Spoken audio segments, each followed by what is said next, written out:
Hello दोस्तों, Hindi mirror पर आपका स्वागत है। दोस्तों, आज की वीडियो में आपका जो कंटेंट है हिस्ट्री सब्जेक्ट से संबंधित है। आज हिंदी नहीं है। आज हिस्ट्री में हम जो आपका टॉपिक लेकर आए हैं दिल्ली सल्तनत।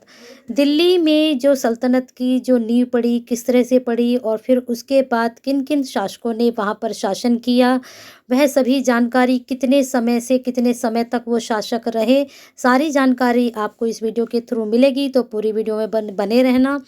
जैसे कि आपको खिलजी वंश के बारे में जानकारी दी जाएगी, तुगलक वंश के बारे में जानकारी दी जाएगी, तो सभी के बारे में आपको जानकारी दी जाएगी। तो आपको पूरी वीडियो ज़रूर देखनी है। सैयद वंश भी रहेगा उसमें, सभी की जानकारी आपको स्टेप बाय स्टेप चलेंगे हम। पहले हम आपको थोड़ा शॉर्ट में यहाँ पर बता देते हैं कि दिल्ली के शासक कहाँ से शुरू होते हैं। सबसे पहले आता है राजपूत वंश, उसमें तोमर, अनंगपाल, चौहान, पृथ्वीराज चौहान और इनकी जो शताब्दी रही वह रही 1165 से लेकर, फिर अनंगपाल रहे 1130 से 1145 तक, फिर चौहानों का जो शासक रहा वह रहा 1165 से 1192 तक, फिर पृथ्वीराज चौहान 1175 से लेकर 1092 तक। इसके बाद जो फिर आए हैं तुर्की, फिर आया प्रारंभिक तुर्की शासक जो रहे वो 1206 से लेकर 1290 तक, जिसमें कुतुबुद्दीन ऐबक, शमसुद्दीन, इल्तुतमिश, रजिया, गयासुद्दीन बलबन, इन सब का शासन रहा। इसके बाद देखिए यहाँ पर ये पिक्चर भी बनी हुई है, आप इसको देख सकते हैं। ये इल्तुतमिश का जो है मकबरा है। इसके बाद आते हैं हम खिलजी वंश पर, जो कि सेकेंड ईयर के सिलेबस में भी है। खिलजी वंश, फिर उसके बाद जो है तुगलक वंश है। खिलजी वंश में देख लेते हैं किस किस का शासन रहा। जलालुद्दीन खिलजी और अलाउद्दीन खिलजी, इनका टाइम पीरियड यहाँ पर दिया गया है। फिर तुगलक वंश में गयासुद्दीन तुगलक, मोहम्मद तुगलक, फिरोज शाह तुगलक और ये अलाई दरवाज़ा बनाया गया है। इसके बारे में आगे जानकारी देंगे। अलाई दरवाज़ा किसने बनवाया और क्यों बनवाया और ये कहाँ बनवाया, सब आपको संपूर्ण जानकारी मिलेगी। फिर इसके बाद आते हैं सैयद वंश। सैयद वंश में खिज्र खान ने जो है शासन किया। ये रहे 14 से 14, फिर 14 से 21 तक। लोधी वंश, बहलोल लोधी 1451 से लेकर 1479 तक। इसके बाद ये फिरोज शाह तुगलक का जो है मकबरा है, दिल्ली के सुल्तान रहे हैं फिरोज शाह तुगलक इतने टाइम से इतने टाइम तक। तो ये पूरी जानकारी आपको मिलेगी। अब दिल्ली के सुल्तानों के बारे में हम जानकारी कैसे प्राप्त करते हैं।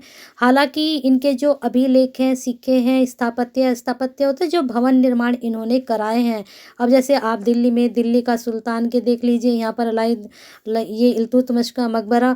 अब ये जब बने हुए हैं तो इसका मतलब ये जो साक्ष्य हैं, स्थापत्य कला जो हैं, इनके द्वारा हमें पता चलता है कि ऐसा हुआ होगा और इस तरह के जो है निर्माण हमें बताते हैं कि इस तरह के शासन रहे हैं। और जो हमारे अभिलेख हमें मिले हैं और सिक्कों के द्वारा पता चलता है कि ये सब हो चुका है। तो इनके माध्यम से हमें काफ़ी सूचना मिलती है, मगर और भी महत्वपूर्ण चीज़ें हैं जैसे कि इतिहास की तारीखें और जो सुल्तान शासन काल रहे हैं सुल्तानों के, और इनकी जो फ़ारसी भाषा रही थी जो लिखे गए हैं वो सब पढ़े जा चुके हैं। प्रशासन के बारे में ये देखिए यहाँ पर ये सब दिखाया गया है चित्र के माध्यम से। तो इनके माध्यम से हमें पता चलता है कि ये सब शासकों ने शासन किया है। तो लेखक, सचिव, प्रकाशक, प्रशासक, कवि और दरबारियों जैसे सुशिक्षित व्यक्ति होते थे जो घटनाओं का वर्णन भी करते थे और शासकों को प्रशासन संबंधी सलाह भी देते थे। वे न्याय संगत शासन के महत्व पर बल देते थे। तो जो उस जैसे आज के टाइम में भी लेखक और कवि लिखते हैं, उस वक्त लेखक और कवि होते थे तो वो लिखते थे, तो उनके लिखे हुए दस्तावेज अभिलेख आज भी बरामद हैं। तो उनके द्वारा हम इन सब चीज़ों के बारे में जानते हैं। अब देखिए 13वीं शताब्दी में एक इतिहासकार हुए हैं फ़क़े मुदब्बिर ने लिखा था कि राजा का काम सैनिकों के बिना नहीं चल सकता, सैनिक वेतन के बिना नहीं जी सकते। वेतन आता है किसानों से एकत्र किए गए राजस्व से, मगर किसान भी राजस्व तभी चुका सकेंगे जब वे खुशहाल और प्रसन्न होंगे। ऐसा तभी हो सकता है जब राजा न्याय और ईमानदार प्रशासन को बढ़ावा दे। तो ये न्याय चक्र में वहाँ पर लिखा गया था। अब हम देखते हैं कि कहाँ से कैसे शुरुआत होती है। चलिए नीचे थोड़ा चलते हैं। दिल्ली सल्तनत का विस्तार गैरिसन शहर से साम्राज्य तक। तो यहाँ थोड़ा पढ़ लेते हैं, इसको देखते हैं। 13वीं शताब्दी के आरंभिक वर्षों में दिल्ली के सुल्तानों का शासन गैरिसन रक्षक सैनिक की टुकड़ियों बोला जाता था। उनके निवास के लिए बने मजबूत किलेबंद शहर से परे शायद ही कभी फैला हो। शहरों से संबंध लिखे उनमें भीतरी प्रदेशों पर उनका नियंत्रण न के बराबर था, इसलिए उन्हें आवश्यक सामग्री, रसद आदि के लिए व्यापार, कर या लूटमार पर ही निर्भर रहना पड़ता था। दिल्ली से सुदूर बंगाल और सिंध के गैरिसन शहरों का नियंत्रण बहुत ही कठिन था। बगावत, युद्ध, यहाँ के खराब मौसम से भी उनके संपर्क के नाजुक छुन-बिन हो जाते थे। शासन को अफगानिस्तान से आने वाले हमलावरों और सूबेदारों से बराबर चुनौती मिलती रहती थी, जो जरा सी कमजोरी का आभास मिलते ही विद्रोह का झंडा खड़ा कर देते थे। इन चुनौतियों के चलते सल्तनत बड़ी मुश्किल से किसी तरह अपने आप को बचाए हुए थी। इसका संस्थापक गयासुद्दीन बलबन के शासनकाल में हुआ और इसका विस्तार अलाउद्दीन खिलजी और मोहम्मद तुगलक के राज्यकाल में हुआ। तो इतनी जानकारी आपको मिली। चलिए अब आगे देखते हैं। थोड़ा हम सल्तनत पर आ जाते हैं, जिसकी सल्तनत के बारे में हमने बताना है। ये देखिए हमारे अतीत में यहाँ पर ये देखिए बेगमपुर मस्जिद या मोहम्मद तुगलक के राज्यकाल में दिल्ली उसकी नई राजधानी जहांपना विश्व की मुख्य मस्जिद तौर पर बनाई गई थी। चलिए आगे देखते हैं। दिल्ली के सुल्तानों के उपमहाद्वीप के अनेक शहर मस्जिद बनवाई गई थी। इसमें उनके मुसलमान इस्लाम के रक्षक होने के दावे के बल मिलते हैं।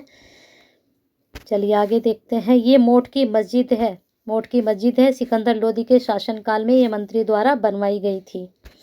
आगे चलते हैं। अब आते हैं हम खिलजी वंश और तुगलक वंश के अंतर्गत प्रशासन और समय की नज़दीक से एक नज़र हमको डालनी है। देखते हैं। दिल्ली सल्तनत जैसे विशाल साम्राज्य के समयकन के लिए विश्वसनीय सूबेदारों तथा प्रशासकों की जरूरत थी। दिल्ली के आरंभिक सुल्तान विशेषकर इल्तुतमिश सामंती और जमींदार के स्थान पर अपने विशेष गुलामों के सूबेदार नियुक्त करना अधिक पसंद करते थे। इन गुलामों को फारसी में बदंगा कहा जाता था। क्या कहा जाता था? उनको बदंगा कहा जाता था तथा इन्हें सैनिक सेवा के लिए खरीदा जाता था। उन्हें राज्य के लिए बहुत ही महत्वपूर्ण राजनीतिक पदों पर काम करने के लिए बड़ी सावधानी से प्रशिक्षित कर लिया जाता था। क्योंकि वे पूरी तरह से अपने मालिक पर निर्भर होते थे, इसलिए सुल्तान भी विश्वास करके उन पर ही निर्भर हो सकते थे। समझ में आए? तो ये क्या करते थे, एक किसी गुलाम को खरीदते थे और उस गुलाम को अपने लिए वफादारी के लिए खड़ा कर देते थे और वह वफादार भी होता था, क्योंकि इन दोनों को एक दूसरे की ज़रूरत होती थी। अब यहाँ पर बताया गया है कि ये गुलाम जो होते थे इनके बेटों से बढ़कर होते थे सुल्तानों को सलाह दी जाती थी कि जिस गुलाम को हमने पाला पोसा और आगे बढ़ाया उसको हम ही देखभाल करनी चाहिए, क्योंकि तकदीर अच्छी हो तभी पूरी ज़िंदगी में कभी कभी ही योग्य अनुभवी गुलाम मिलते हैं। बुद्धिमानों का कहना है कि योग्य अनुभवी गुलाम बेटे से भी बढ़कर होते हैं, तो उनका ऐसा मानना था। आगे देखते हैं। खिलजी तथा तुगलक शासक बंदंगा का इस्तेमाल करते रहे और साथ ही अपने पर आश्रित निम्न वर्ग के लोगों को भी ऊंचे राजनीतिक पदों पर बैठाते रहे।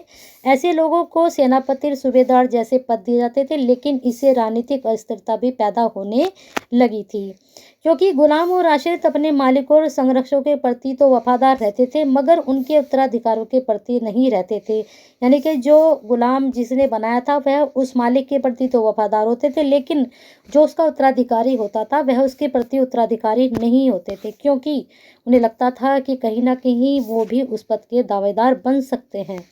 नए सुल्तान को अपने नौकर होते थे। फलस्वरूप किसी नए शासक के सिंहासन बैठते ही प्राय नए और पुराने सरदार जो होते थे उनके बीच क्या टकरार शुरू हो जाती थी और सुल्तानों द्वारा निचले तबके के लोगों के संरक्षण के किए जाने के कारण उच्च वर्ग के लोगों को गहरा धक्का भी लगता था और फारसी तवारीख के लेखकों ने निचले खानदान के लोगों को ऊंचे पद पर बैठाने के लिए दिल्ली के सुल्तानों की आलोचना भी की है।